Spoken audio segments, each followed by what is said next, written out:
Hello everybody and welcome back to Be Joy in the Kitchen. I'm Be Joy and this is my kitchen. Well, today I want to start a project with y'all. It's going to be a 30-day project, not going to take a lot of work on your part, but it's just going to take patience with time. And let me give you a little bit of a backstory. Yesterday I got together with about 20 of my friends on Zoom, so socially distanced for sure. And we cooked a butternut squash chickpea stew, a Moroccan butternut squash chickpea stew that was, at the end, you put in preserved lemons.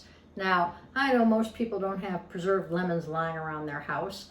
You can buy them at the store, but they're so easy to make. I thought we could work on this project together. So we're going to make some preserved lemons.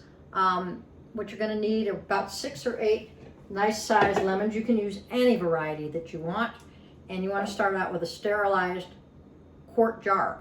So when we say sterilized, I sterilize it by just washing it in a regular wash cycle in the dishwasher. I'm pointing like, you know, my dishwasher's down here, with a dishwasher. Otherwise, just wash it in really hot soapy water and let it dry naturally, not with a towel or any of that. So you've got your sterilized quart jar here. You've got 6 to 8 lemons, depending on how many you're going to fit in there. I got these lemons, proud of them, off of my dwarf Meyer lemon tree that we have right outside the kitchen here. But if you don't happen to have Meyers are great, but however, the kinds that have the thicker skin can oftentimes be even better because you have more of a preserved lemon when they're done. And I don't know about any of you, but I didn't grow up with preserved lemons in my life. The only lemons I grew up with were, you know, lemon cream pie and lemonade. So preserved lemons have been new to my life probably for the last 5 or 6 years. They originated in North Africa and in the Mediterranean. As lemon trees migrated to the Mediterranean, they're used in a lot of Mediterranean cuisine and a lot of Moroccan North African cuisines. So, and they're really interesting because all they are lemon and salt. So what you're going to do is take a lemon here, and you're going to cut it through about 3/4 of the way so that you'll be able to open it but not have it come apart. Like that. You can see it there. And then take a tablespoon of kosher salt. When I know I've spoken about kosher salt before, kosher salt is actually, it's not kosher, it's just a type of cut to the salt and the kind of salt they use when they kosher meat. And then you just throw that in there. It's really simple, right? Couldn't get any simpler. I went up and did a couple up ahead of time so that you wouldn't have to sit here for 6 or 8 of them. And then you're gonna, see, this is my larger one. I start with, I grew up on the Franklin Covey, start with the big rocks first. I don't know if anybody knows what I'm talking about, but look it up. It's a time management productivity system. And I'm gonna put my big rock down here first. My biggest lemon in the bottom. I'm going to take my next biggest lemon, put that in beside it. I mean, we really want to squish these guys down. So you're going to take and squish my next one here. These all have a tablespoon of salt in them. And I just used, from the supermarket, I just used Morton salt. No salt salts like Morton salt salts. It's coarse kosher salt, as you can see on there. My next one, so that gives me about 3 in there right now. Here comes number 4. Make sure that your lemons are not waxed on the outside.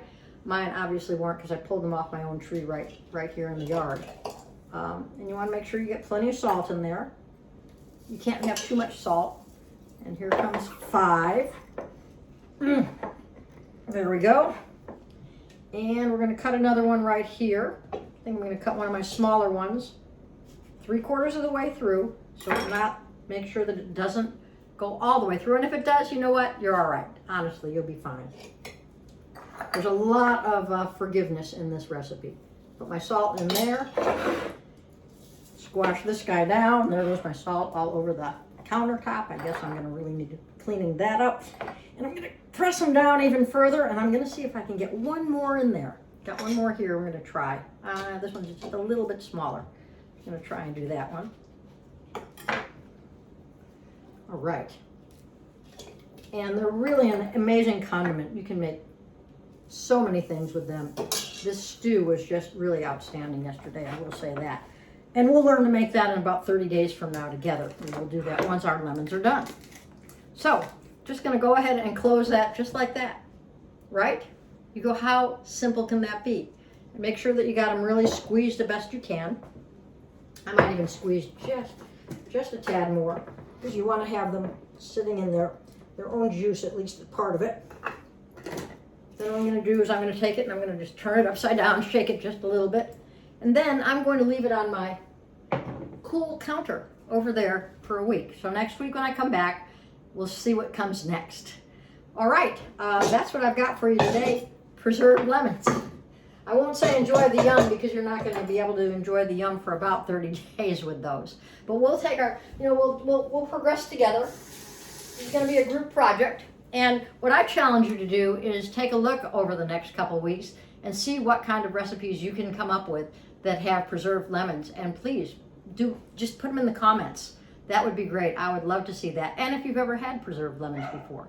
So, that's what we have for today. Wishing you to be joy in your own kitchen this week. And, what I say every week, social distance, wear your mask, wash your hands, and be well. See you next time.